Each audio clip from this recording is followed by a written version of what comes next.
我叫亞康，跑江湖的行商。那晚風雪如刀，我迷路進了個荒村，敲開一戶破屋借宿。門縫裏露出個女人，約莫30歲，穿着薄紅衫，半透的布料貼着她凹凸有致的身子，皮膚白得像月光下的玉。她說她叫亞秀，丈夫不在，願意收留我借宿一宵。我不是壞人，只是個累壞的過客。可她那雙眼像水波一樣蕩着，勾得我心頭一熱。屋裏暗得像墓穴，她只點着盞油燈。亞秀燒了熱水給我洗腳，蹲下來時，紅衫滑落肩頭，露出半邊鎖骨和一抹雪白的胸脯。她指尖擦過我腳話，冷得刺骨。我卻覺得一股火從小腹竄上來。我咽了口唾沫，告訴自己別胡思亂想。可她抬眼看我時，嘴角微微上揚，像在試探我能忍多久。夜深了，她說屋子小，只有一張床，讓我跟她同睡。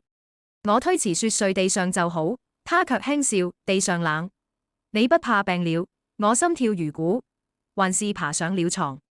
半夜，我被一陣陰風驚醒，睜眼一看，亞秀赤裸壓在我身上，長髮散亂如黑布，遮住半張臉。她的手滑過我胸口，冰涼卻柔軟，嘴唇貼着我耳朵，低語着聽不清的呢喃。我腦子一團亂，想推開她，可她身子一扭，像蛇一樣纏上來，胸前的柔軟緊貼着我。我喘着氣，告訴自己這不對，可欲火燒得我什麼都忘了。她像個無底洞，吸着我的氣力，我掙扎着扭住她，迷迷糊糊中覺得她不是人，可那股快感讓我停不下來。直到天邊泛白，我才昏過去。醒來時床空了，屋子空了，村子全是廢墟。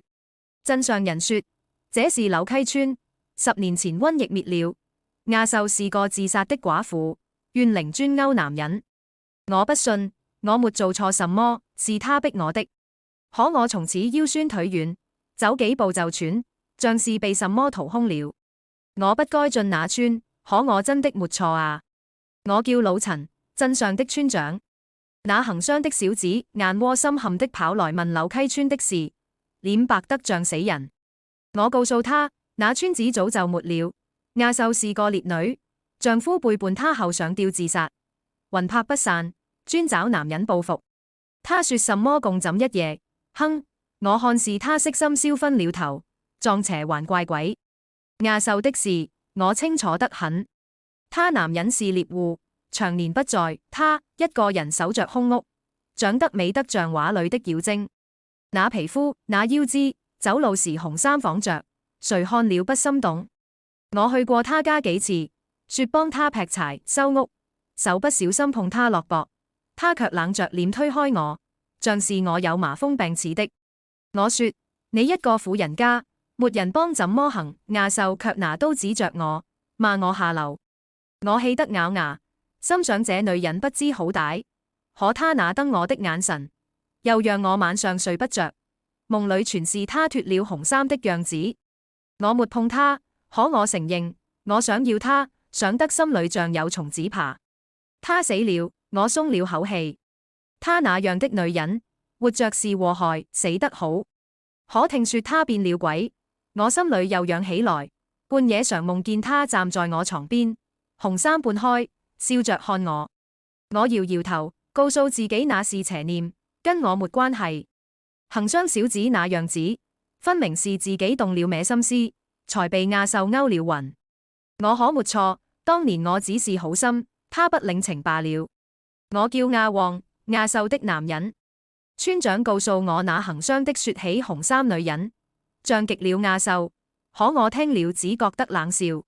他要是真變了鬼，也是我逼的，但我從沒想過他會這樣報復我。亞秀嫁我時才18，美得讓我每次回家都想把她揉進懷裏。可他性子冷，我摟他時，他總像木頭人。我在山裏救了個女人叫小翠，帶回家時，亞秀沒吵，只是夜裏抱我抱得死緊。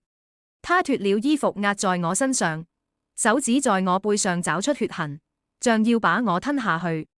我喘着氣滿足他，可心裏開始怕他那雙空洞的眼。後來我跟小翠睡了一夜，亞獸瘋了，他拿刀捅了小翠，我衝過去搶刀，他掙扎着喊我負心，我氣極了，一手合住他脖子，他瞪着我，臉漲得通紅，手還抓着我肋膊，像要拉我一起死。他沒氣了，我心跳得像擂鼓，怕人發現，就把他吊在梁上，假裝他自殺。瘟疫來時，我逃了。後來聽說村裏傳他是烈女自殺，怨靈報復男人，我心裏一鬆。這謊言掩了我殺他的真相，還讓他有了名聲。我覺得他活該。行商的要是真遇上他，也是他自己倒霉。可我夜裏常夢見他，赤裸着站在我面前，脖子上有我的指印，笑着說要我還債。我抖着醒來，心想他要是真來找我，我也不意外。我叫亞獸，或者說我曾是亞獸。現在我只是個影子，飄在這廢墟裏，看着一個個男人走進我的夢。那行商說我勾引他，可笑。他敲我門時，眼珠子就黏在我身上。我燒水給他，他故意碰我手，眼神像要剝了我的衣服。我說同睡一床，他假意推辭，半夜卻爬過來，手在我身上亂摸。我沒動，只是躺在那，冷眼看他喘着氣壓上來。他的手粗魯地扯開我紅衫，嘴唇在我脖子上啃咬，像頭餓狼。我沒反抗，讓他把自己燒乾。他以為我在給他蒸氣，可那是他的貪婪掏空了他。醒來他還想再來，找不到我才跑去鎮上胡說。村長說我烈女，他常來我家，嘴上說幫忙，手卻往我腰上伸。我拿刀趕他，他跑了，還到處說我冷傲。我笑他可憐，想碰我卻不敢。牙王說我瘋。他背叛我時，我拿刀捅了小翠，他嚇死我，還假裝我自殺。我沒機會說真相，死後聽他們說我是烈女，怨靈報復男人，我落了。這謊言把我說得貞潔多好，其實我生前不安分。亞王不在時，我勾搭過路的男人，他們摸我時，我閉着眼，假裝那是愛，可我只是想填空虛。死後這傳說讓我變了貞節婦人，我索性演下去。那行商不過是我蜘蛛網裏的小蟲，他以為自己無辜，可他的手一碰我，就注定精盡人亡。